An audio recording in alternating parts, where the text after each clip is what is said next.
Zazpiak dire eta esan zuen berekiko ordulariak berriro jotzen, zazpiak eta oraindik laino. Eta lasei etxanda egon zen pizka batean, arnazabare. Erabateko iziltasuna arekin batera normaltasuna itxultzea espero balu bezala. Orduan, baina, berekiko esan zuen, zazpiak eta lauren jo aurretik, ohetik kanpora egon behar du.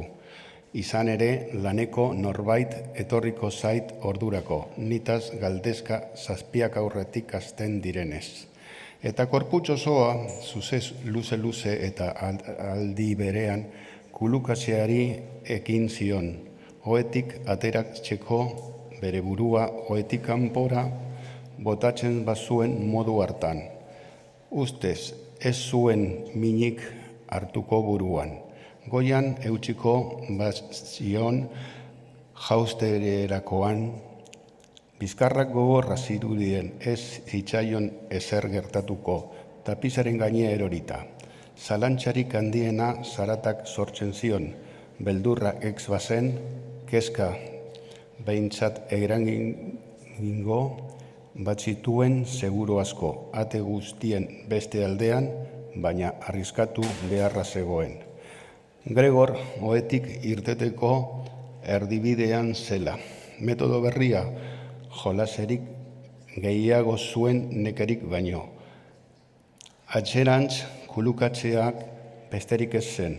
Burura etorri zitzaion zaina arraza izango zen norbait laguntzera etorriz gero. Bi lagun indautxu, aita eta neskamena etorri zitzaizkion burura. Aizki izango ziren, haiek beso bana bizkarrak. Txalkoarren azpian sartu, ohetik aterazi, kargarekin magortu eta arrestaz itxaron. Gregorek bat egin arte lurrarekin, zankoan, han, zerbaiten hasiko zirelakoan, ate guztiak giltzatuta egon ez balira. Laguntza eskatu biharko ote zuen, horretan pentsatu egin izan zuen, irribarri bat gorde, larraitasun guztiak bere behala.